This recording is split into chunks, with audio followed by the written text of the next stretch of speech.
Welcome to the Shared Practices podcast. I have back with me my original co-host, Dr. George Hariri. George, how's it going? Good. Always a great day when we have George and Richard back on the Shared Practices podcast. So it's very happy to be on the show and excited for today's episode. Yeah, well, the fun part is we've realized that sometimes Scott and I talk about stuff and we realize like we want to continue this conversation. We want to talk a little bit more and discuss the nuances, different angles on this.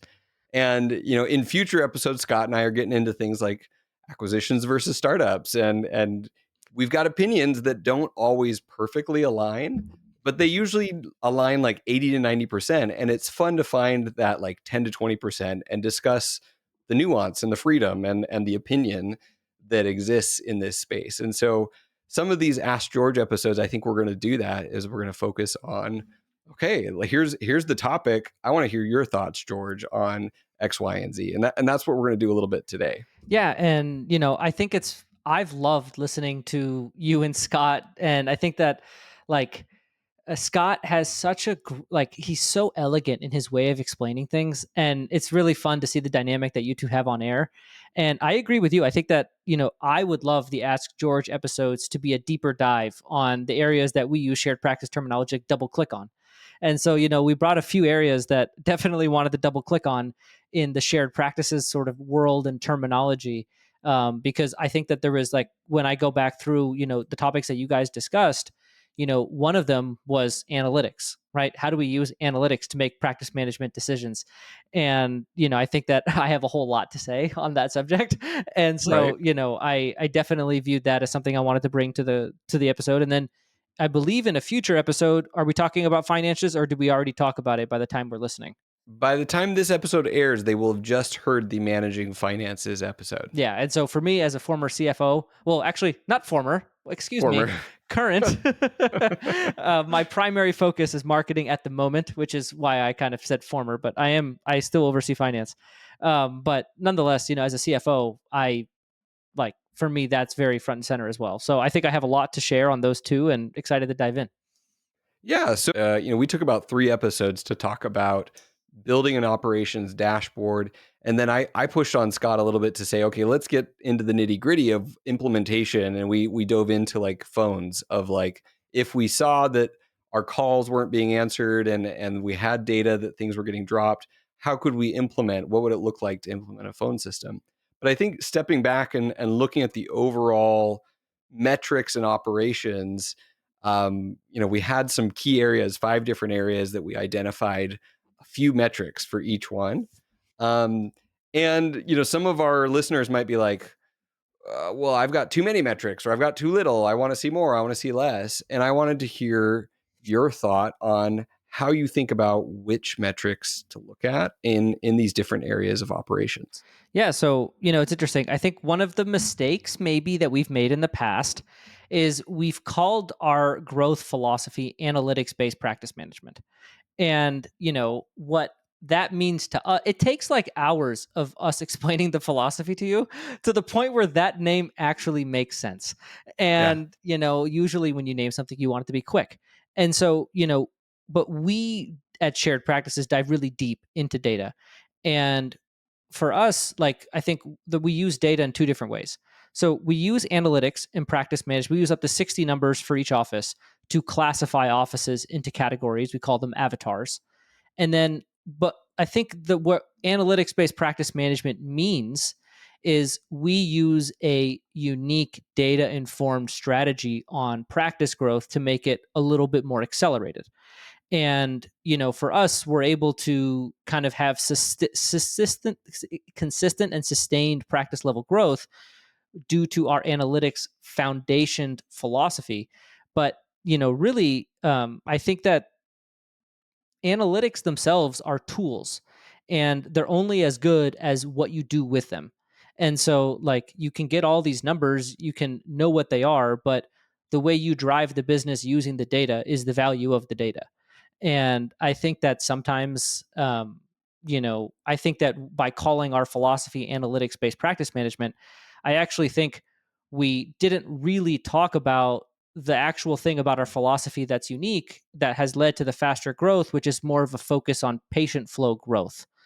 And so I almost wanted the opportunity to like take a step back and re-explain our philosophy and sprinkle in sort of where we use analytics to accelerate or how we know to do certain things in the execution of our philosophy. And so that's kind of how I wanted to take this explanation so that it could be a longer discussion that's very nuanced. Yeah, and I think one of the interesting differences here, there is a sense of, from these episodes with Scott, of like operating a practice on an ongoing basis that may or may not be at steady state. And you're using these analytics to look for, are these things broken? Do we need to improve them? And the difference here in philosophies, not that this is a difference, but the way that we've really enjoyed using analytics is to say, how can we build an engine of growth and focus using that, like, here's where we are, here's where we want to go. We can then hone in on the analytics that are going to be the bottlenecks that would Yes. prevent us from getting there.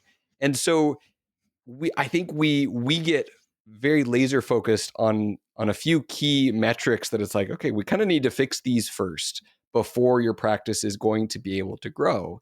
And so there is almost an order of operations Yes.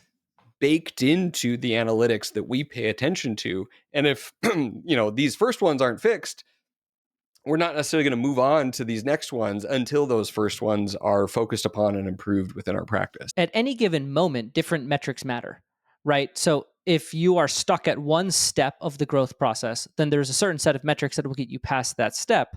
And then there's going to be another metric that's going to be your growing edge that has the most opportunity for you in your practice. And so, like, I almost think, I kind of want to start with the beginning. And the beginning is really client identification, right? So when somebody comes in, you know, I think the first thing that we want to do is we essentially identify for each dentist, where are they at, and what is the, like, how many people are in their practice, how many patients are coming in every day, what's their new patient flow like compared to their production. We're essentially trying to diagnose where the practice is along the growth journey of all dental offices between $0 in collections and 5 million per year in collections.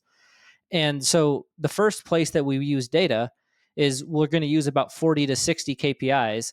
And we're really just going to say, where is each practice? And we have based on number of dentists, based on number of hygienists, based on new patient flow, based on patient base size, we're going to do an initial assessment. And so I think that we call that point A, right? And so that's where someone's starting. And then we ask the client or the dentist, we ask them, where do you want to go? What is interesting to you? Do you want a group practice? Do you want to have just higher income as a solo dentist? And, that's the really important thing to identify. And then once you have your point A and your point B, then the metrics will appear in terms of what is the appropriate steps to get from A to B. And so that's like kind of on a very high level, how we use, KPIs to identify where you are and then how to inform the way that we want to get to your ideal avatar or wherever you want your practice to grow towards. Yeah, so it's almost like we start with a diagnosis. Like, Yep. we're going to run all these metrics and from a whole bunch of things really fit you into a close avatar of, like, this is what your practice is closest to. And the powerful part of that is by attaching it to an avatar, you can start to make like a whole lot of decisions based on Yes. where that avatar is. Are we maximizing within this avatar? Are we moving to a different one? And that becomes shorthand for a whole process of growth that comes with key metrics along the way that we're really going to be paying attention to. Of course, everything still matters, and every metric can still be relevant. But that, like, diagnosis and then movement is what drives how we use the numbers. And so now I'm going to give a very specific example because this has probably sounded very vague. And so I'm going to use the example of when I bought my practice. So I graduated, bought my office, and I walked into an office that had two dentists. So I walked into a practice with two dentists. Their historical revenue was about 1.1 million. And so, but there was two dentists. And so I thought I was owning a group practice.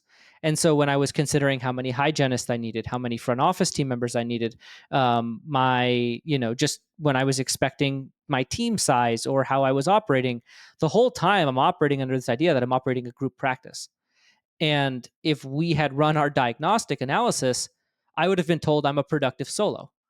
And so that would have been very nice to know on the front end, because then I wouldn't have been inflating my staff costs thinking that because there was two dentists before, there needed to be two dentists in the practice. It's like, no, there was actually the team members and patients and patient flow to support a one dentist practice. And the easiest thing to do would have just been to be the solo dentist. And I would have had an income and been in a much better position early. And so that's why we do this, is because I had this very painful experience of for 12 months operating what I thought to be a group practice when in fact I was a solo office. Yeah. Well, this example of the decision making that goes into, and some of this decision making is like staffing decisions that are Yeah. hard fixed costs that, you make that jump, you make that leap, you now have that cost, and it's not as simple to turn that cost back down. You're letting someone go, you're changing the overall flow and of your practice. These are big decisions. But I'll give another example in response here, which was just very recently. A dental student brought me a practice, and it wasn't what I thought it was going to be. He brought a smaller practice by patient size. It was about 800 active patients, so it was true solo. Yeah. Um, one full time, I mean, essentially one full time hygienist worth of patients. The practice doing about 400K. Um, Pretty anemic. Two-handed dentistry. There wasn't an assistant. Yeah. It was just the dentist cruising along. Um, but it was in a space that had 9 ops. Wow. Um, and so it was like, this is a solo. This is a This true is a solo. perfect example to go through point A and point B. So let's go through this example the way we would look at it on an acquisition side. And point A, this is where it's starting using the data. And then point B, where the space and the potential of the office. And then let's actually walk through this example to illustrate the precision growth pathway that we are now describing. Okay.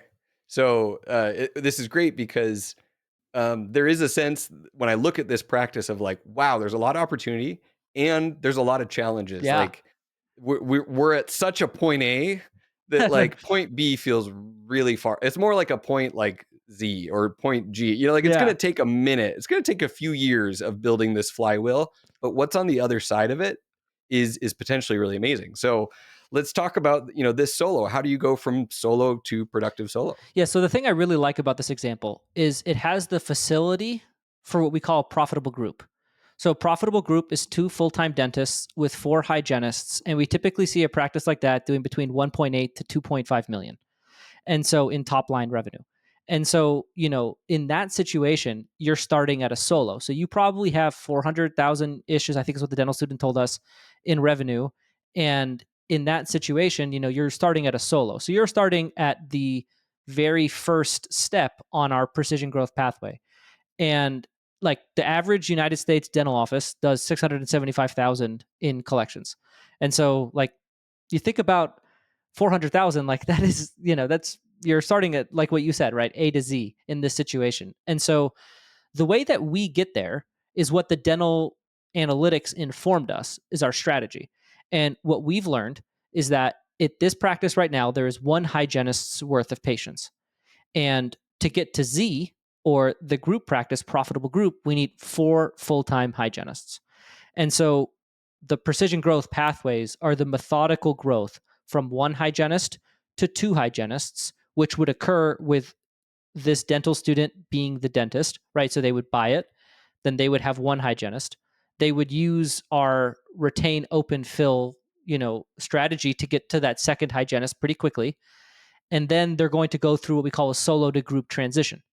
And then that would take them from one dentist with 2 hygienists. And then that transition is a little bit that's the part of the journey that we call the ugly duckling phase. And that takes about a year. And then you get to the point where you have a profitable group where you have 2 dentists full time with 4 hygienists. And so, when Scott came on the podcast and was talking about the super solo or the smart solo, we used to call it the super solo, that's a different path for that person to to optimize for income and then hold that income. And the way we've always taught it is that we get that person into ownership to their avatar in the fastest way possible. And then we go through the ugly duckling for 12 months, which is a constrained income period. And then on the other side, they're at the larger practice. And so, these precision growth pathways, as we now call them, they incorporate, like, you could go the smart solo route, right? So this individual could choose to maximize their income from productive solo to smart solo and expand and focus on their productivity, increase their income, and then take a longer path to the group. Or they could choose to focus on growth, and then they could, get to the group in a shorter period of time, but have that income constrained period. Like, to break it even into the simplest way is we've got 800 patients, one full-time Yeah. hygienist worth of patients. We need to quadruple the patient base. Yes.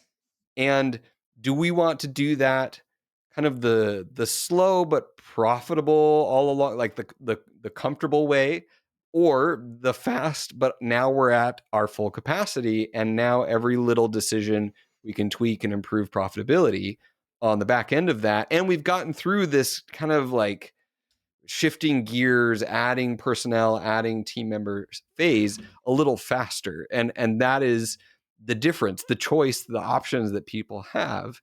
And in a situation like this, when you've got the facility, it's hard to not want to go fast Yeah. because you want to fill out that facility and maximize what's possible. When you don't have the facility, you've got 4 or 5 ops, then all of a sudden you're like, okay, maybe I need to kind of cruise at this spot first for a while and then decide, okay, are we willing to make the facility leap to expand this office, to go to a different location?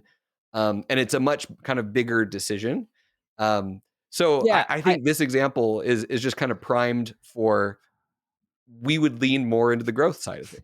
And I think it's really cool because, like, let's walk through, like, how do you go from 800 patients to, 2,400 patients, right? Or whatever it might Or be. Like, 3,200. yeah, Yeah. 3,200, right? So it's like, in that situation, it's going to take two things, right? You're going to have to. So the reason I said 2,400 and you said 3,200 is because in my world, I want to fill up hygienists with, like, I want to have the largest percentage of my patients be regular with their recare, coming in as often as possible. And so, like, even that just simple nuance in the answer kind of was funny to me. But I think it's interesting because when you're growing, so, like, now I want to get into what we call analytics based practice management, or we used to call it that, is this idea that, if I'm trying to grow the number of patients and I would like to do it as fast as I can, which is the question that we ask, right? That's the question we solve for. So when you do it that way, you realize that hygiene openings become gas, right? So if we're trying to drive a car really fast, we're going to need to burn more fuel. And in this situation, hygiene openings are what the analytics have informed us to be the most efficient fuel to burn to go and build that patient base. And so we offer, or I think we really promote an idea of staying ahead of your capacity and hygiene and constantly having some breathing room in the schedule. And then once you get people in the office, you just aggressively retain. And then that leads to a snowball effect of growing the number of patients that are regular in hygiene. And it can have powerful effects on increasing the number of patients that, subscribe to the hygiene pool in that practice. And that ultimately is what we found to be the most predictable and fastest way to grow from 800 patients to 24 to 3,200 patients. So let's get into a few metrics here, because I think, um, it's like we have found that new patients is going to be dependent on area Yeah. marketing, what works, what doesn't work. But we use capacity of like hygiene openings as well as retention metrics to look at both sides of this flywheel of a patient pool. Yeah. So So talk to me a little bit about the capacity metrics that we look at and think about. Yeah, so I'll talk about AFD because that's the practice that I still, am in the tune on the operations. I think, we have a great team there and I'm not as involved as I used to be.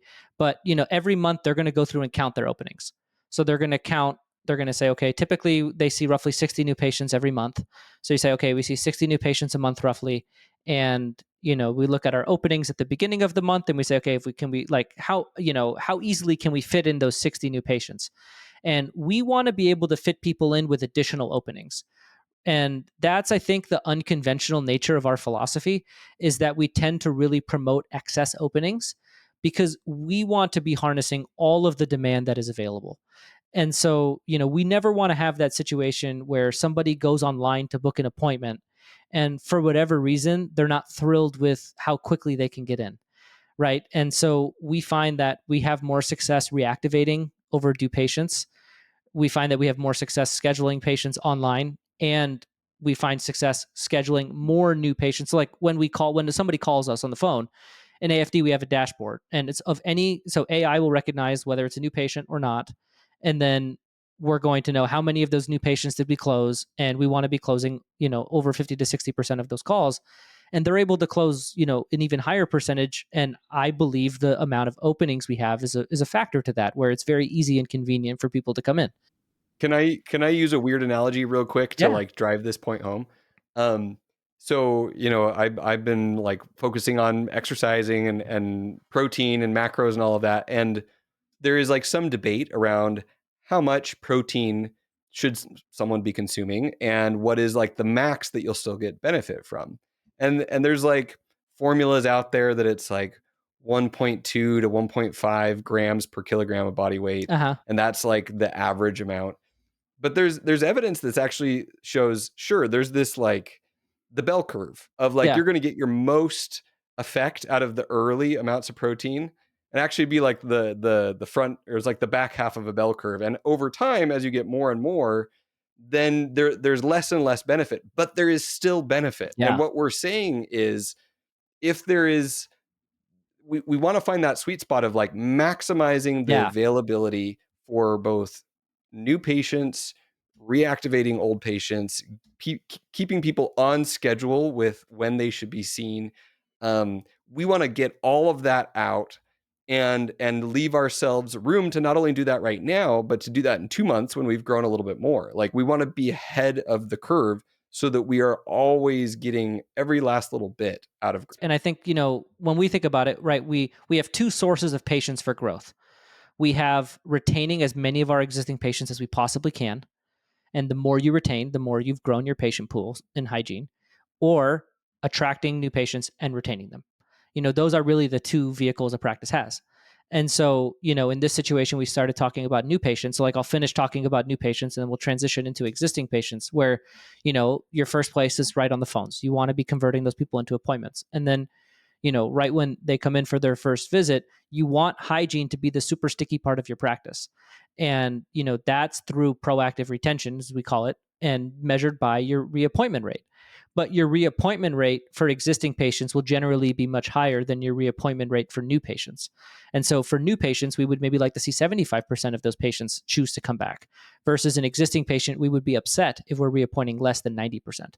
And so you just kind of have to, there's a different challenge with each, set of patients. But then if you can continually retain 75% of your new patients and 90 plus percent of your existing patients, you're not going to have room in the schedule for more new patients unless you continually have a practice of reevaluating and opening the schedule, because your retention is too good, it'll get full. And so that's part of our philosophy, is like almost a constant reevaluation of our capacity to make sure that we are truly staying ahead of the demand, because that's how we get the most out of our growth, is by making sure that when people are trying to come in, we have ample availability. I love that. And when we talk about the financial side of things, this is not trying to fit our staffing percentage within a certain No. percentage, because we're in that ugly duckling growth phase. But I think people can get scared. They're like, well, but aren't my hygiene costs going to be too high? My staffing costs, I'm overstaffed. And they start to get worried about their percentages and their P&Ls. But we're saying, we don't care where we are right now. No. We care where we're going. We're driving long-term recurring revenue, right? That's what we optimize for, is building long-term recurring revenue in your practice.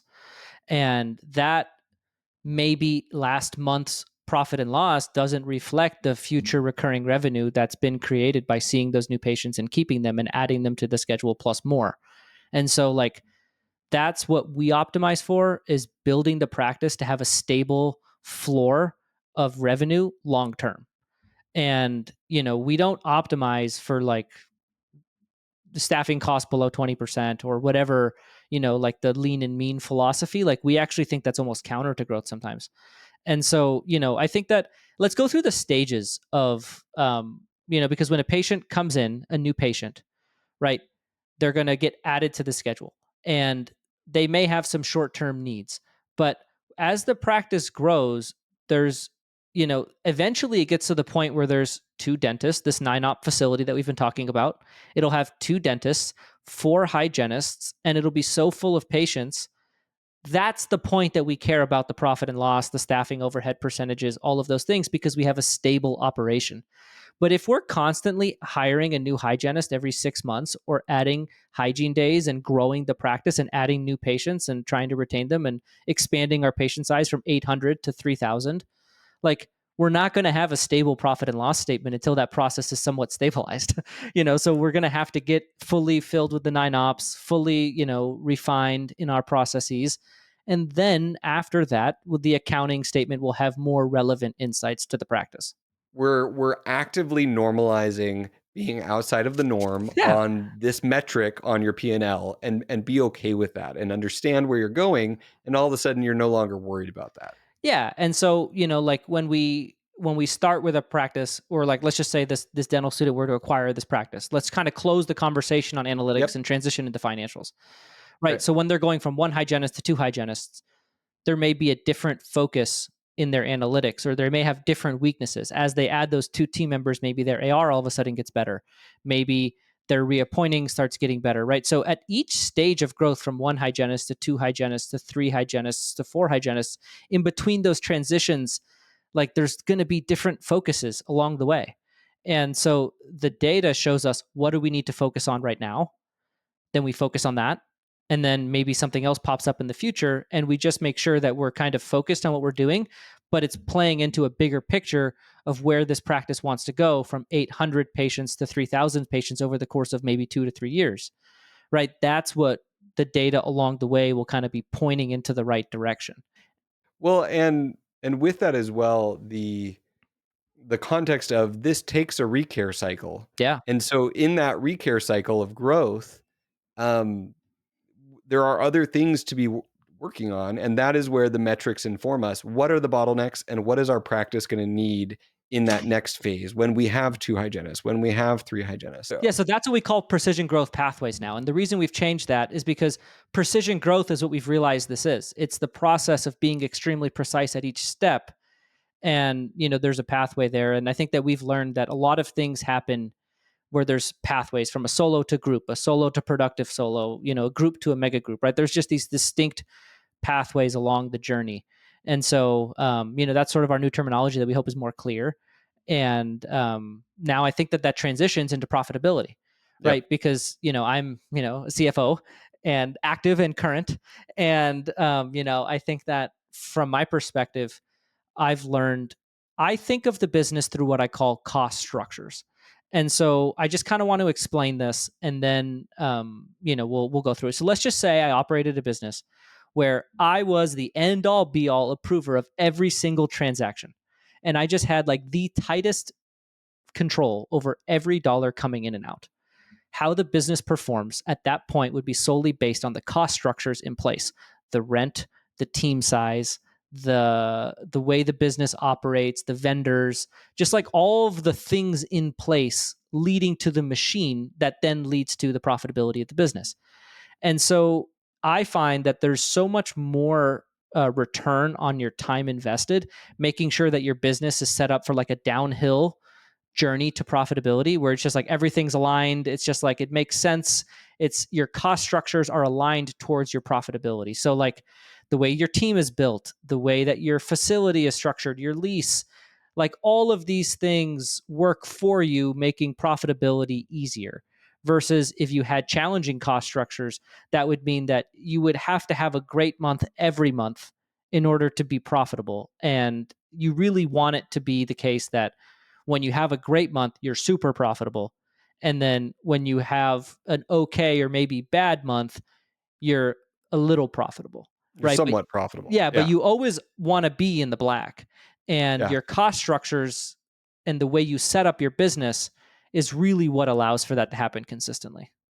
So another way to say this is you need to be able to weather the storm in your practice. Yeah. And if you are dependent on good months, like you just said, and a bad month is going to do you in, then like you're just not only financially in for rough waters, like the stress levels of seeing everything go up and down and up and down.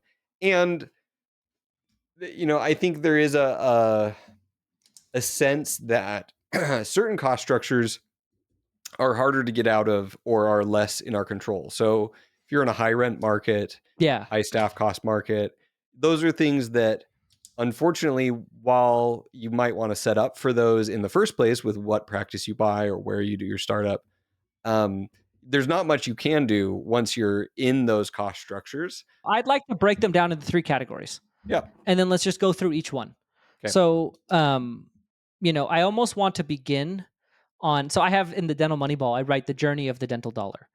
And so, like, I actually want to walk our audience down the journey of a dental dollar from the time the practice first gets it to the time the owner gets it at the end, and help maybe understand the way that I look at it. So, let's just say you come in and you do a crown for $1,000, right? So that $1,000 crown, it begins in the operatory. All money that the practice makes begins in the operatory. That is where the services are provided. And so it begins in the operatory, no matter what you do. And the first thing that has to happen is you have to pay for what happened in the operatory. So in this situation, right, if we're doing a crown, we had to pay for our supplies, we had to pay for our lab bill, we had to pay for. So let's just start there. Since most dentists don't have an associate, let's just start there. So your first cost structure is the cost of producing dentistry. It's your supplies and lab. And this is going to come off the top of all of the money that comes through your office. So every single dollar that comes through your front door or in your, collections, you are going to pay production cost on. You're going to pay your costs. So how efficient you are with supplies, lab, all of that is going to dictate that initial tax. So that's why I've learned that as a CFO, I actually put way more emphasis on variable costs than I used to as an entrepreneur, because I've realized that you pay it for everything. And so if you just have an efficient system, you only order what you need, you're very organized with your supplies, you may be taking off 8%. If you have a very inefficient system, you could be taking off 12 to 15%. Right. So you think of that's like one person paying potentially almost close to double what the other is on every single dollar that they collect. And so, the first cost structure is the cost of producing dentistry. It's the efficiency of which you pay your supplies, lab, all of that. The next one is after we've produced our dentistry and we've paid for the cost of producing that dentistry through our supplies and lab, then the next cost structure is all of the costs of owning and operating a business. And so let's start with the people, and then we'll get to the facility and the fixed costs. So the people are going to be your biggest cost category. And so really, this is a reflection of how efficient your team is, right? If you have an efficient, high performing team, this cost structure will be very favorable for you. If you have an inefficient, in like not productive team, then it's going to be a larger cost. So, it's really about, and I think that this is something that Scott, his philosophy, does very well in the way that, he has always taught, is that team members are very high performing and there's very little waste on the team side. And so I think that in a lot of the episodes that you guys have been talking about, I've seen very healthy practices on the keeping the people costs and that cost structure very in line.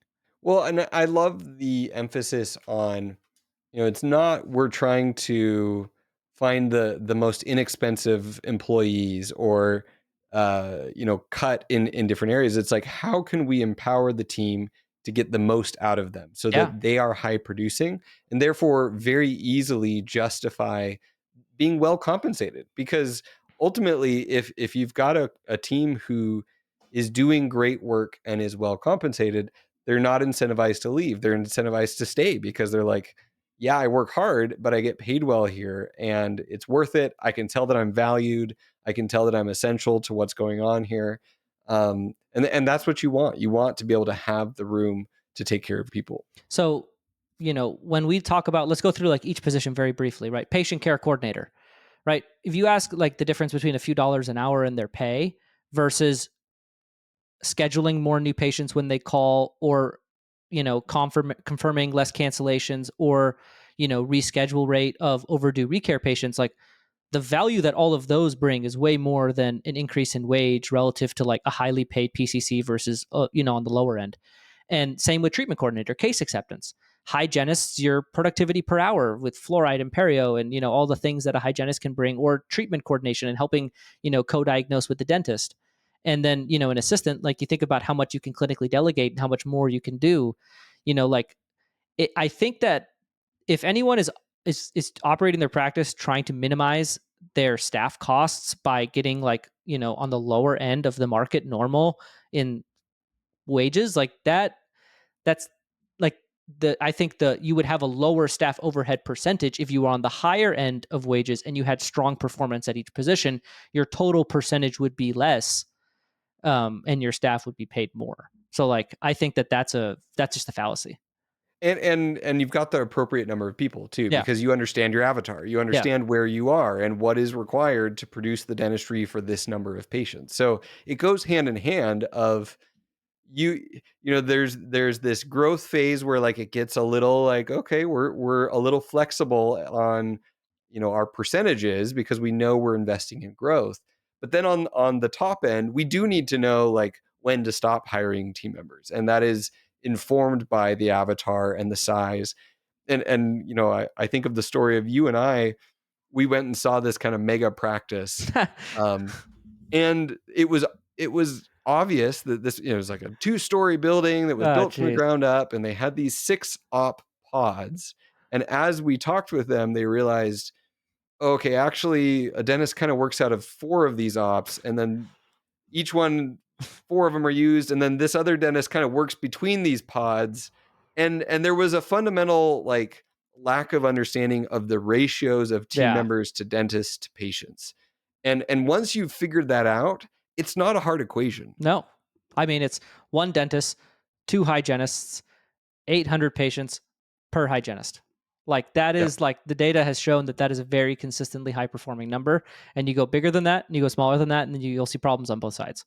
Yeah. Yeah. And there are dentists, there are practices with a very healthy hygiene population that's not trying to grow into another dentist. And sure, maybe assisted hygiene, any Yeah. of those things. There are like exceptions, but when you understand the core avatar, you can appropriately deviate depending on your patient base, your market, the demographics. I think with team, it's also really important. You said it, right? The number of positions you have, right? So let's go back to that avatar, right? Misclassification of avatar leads to staffing errors all the time, right? Like you think about it. I was operating a quote unquote group practice in my head, but I actually had a productive solo. And so I had 3 hygienists when I only needed 2. I had 3 front desk when I only needed 2. I had 2 dentists when I only needed 1. And I had 3 assistants when I only needed 2.